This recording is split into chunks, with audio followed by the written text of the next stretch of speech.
Hey, what's up you guys? Bloody Jacob here to bring you my weekly review. Hey, what's up you guys? Bloody Jacob here, meeting my icon, Catherine Isabel here.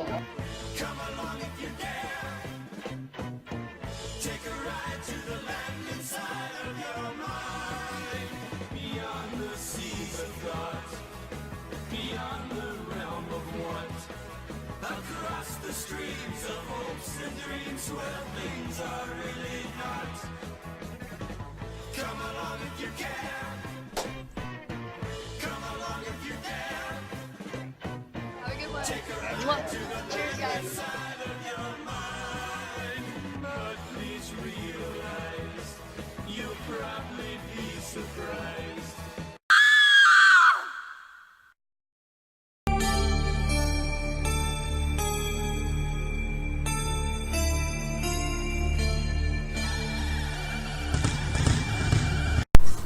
Hey, what's up you guys? Bloody Jacob here to bring you my review of this week's episode of Arrow on the CW, which is episode 14 of season 6 called Collision Course.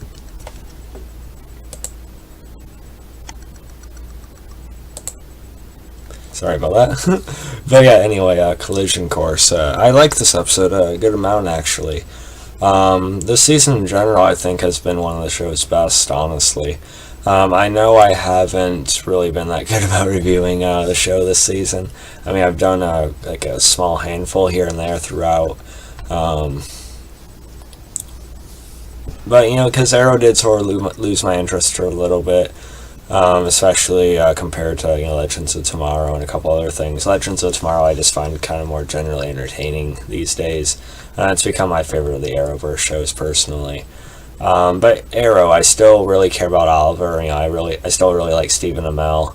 So I'm always gonna get behind him and want to check in on him again. And I also really loved what they did with Manu Bennett and Deathstroke, Slade Wilson this season as well. Season 5 was definitely pretty good too. I never got around to doing a video on that. I liked Dinah and everything, and I still do. We'll get more into Dinah later. But I still think her character is a good addition to the show. And I honestly think 5 and especially 6 has been the best since the first couple seasons. And I'm not one of those who hated season 3 and 4 either. I actually still kind of liked them, especially 3. But the Felicity stuff is just too much. At least with this season, especially now, it seems like they've cut down a lot of the Felicity drama. Yeah, she's still on screen a little bit too much, probably. But at least she's being a little more supportive for Oliver at this point, so she's not like a forced drama vehicle or anything like that. Right now, anyway. I still think there's more interesting characters Oliver could be with than the characters that he's already been with, but we don't need to talk about that right now. I'm going to try and do more Arrow reviews for the rest of the season. And this one I liked. Yeah, it is frustrating with some of the motivation and sort of reasoning and sort of how rash Renee, Dinah, and Curtis are in this episode. You get to some extent, with Dinah, after losing Vincent and everything like that. It's understandable to an extent, but they've kind of taken it to extremes, whereas Oliver is actually trying to be somewhat logical and also care at the same time. Quentin's going through because it's his first daughter, it's Laurel, a version of Laurel, so he's trying to do whatever he can to touch any bit of good in this Laurel. And meanwhile, they're held for all this money, and the government could potentially shut down all its services in the city. So Oliver is really making the most level-headed and fair decisions he can to try and just hang on to everything. But they all think especially Dinah, she thinks he's so blind, just because it's Laurel, and yeah, he probably is to some extent, because he's reminded of the Laurel he lost. But at the same time, it's she is saying, he's taking this Laurel who isn't even his at her word. But no, he shows up, about the money thing to Laurel, and he's ready to kind of push back against it, or something goes wrong, or if she tries to just say, oh yeah, I'll give you the money, but you got to get me out of the country first. He wasn't ready to go for that. Oliver wasn't that stupid, but yeah, they seem to think he would be. It was just kind of weird. But nonetheless, despite some of that frustration, I was still pretty engaged in the episode. I think the past few episodes have actually been pretty damn good. Definitely some of the best of Arrow I've seen in some time. This, along with the Slade stuff, it's made it for actually a pretty good season. It just sucks now. It doesn't seem like we're going to be seeing Slade again for a long time, because I think they just took away their rights to use the Deathstroke character again. We don't even know if we're going to see him in the movie again, so we'll see how that whole thing goes. And even if they do have Joe Magnolio's Deathstroke power up in the movie again, it's not going to be as meaningful as Manu Bennett's character has become. But oh well, I've just loved Manu Bennett's Deathstroke's whole arc on the series. It's been such a full circle. And we can probably talk about that more towards the end of the season or something, because I'll probably do a video on seasons of Arrow when it's over.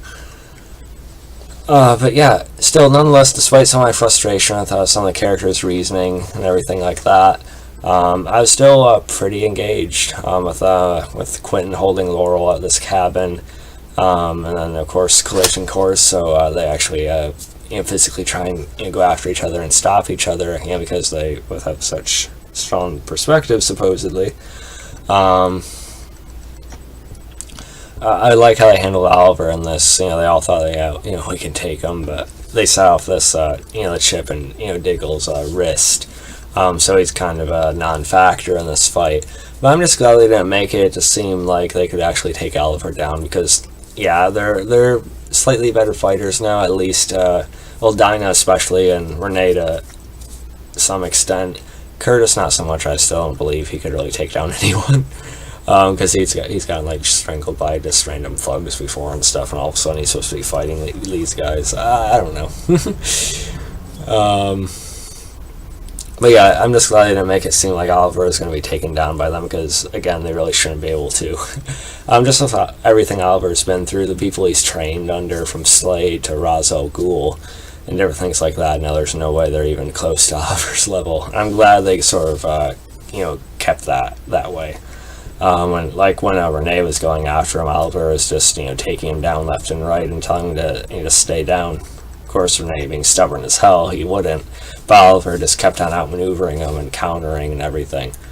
I wish we would have gotten to see more of a physical fight between Oliver and Dinah. Dinah being definitely the most skilled of her, Renee, and Curtis, but still, I think I don't know.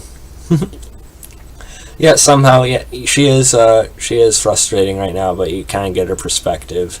And even with this, I still like Dinah a hell of a lot more than Felicity.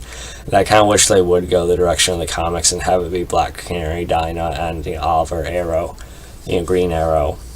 But I'd still like it if they just killed off Felicity, or just pushed her to the side as the love interest.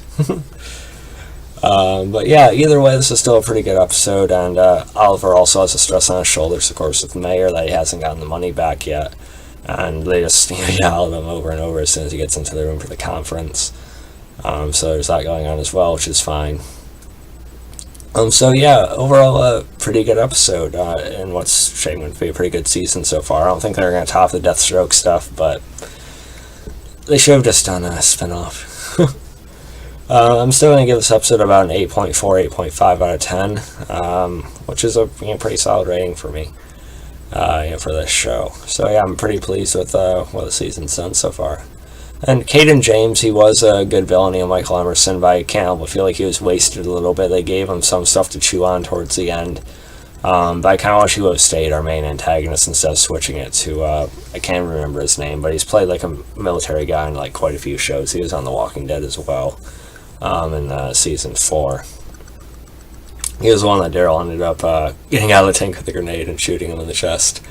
I don't think he's probably going to be physically maybe a fun villain, but I just don't think he's going to be able to be the kind of the presence Michael Emerson had. But yeah, anyway, let me guys thought about this episode and season 6 in general. Follow me on Facebook, Twitter, subscribe. I'll catch you guys next time. Peace.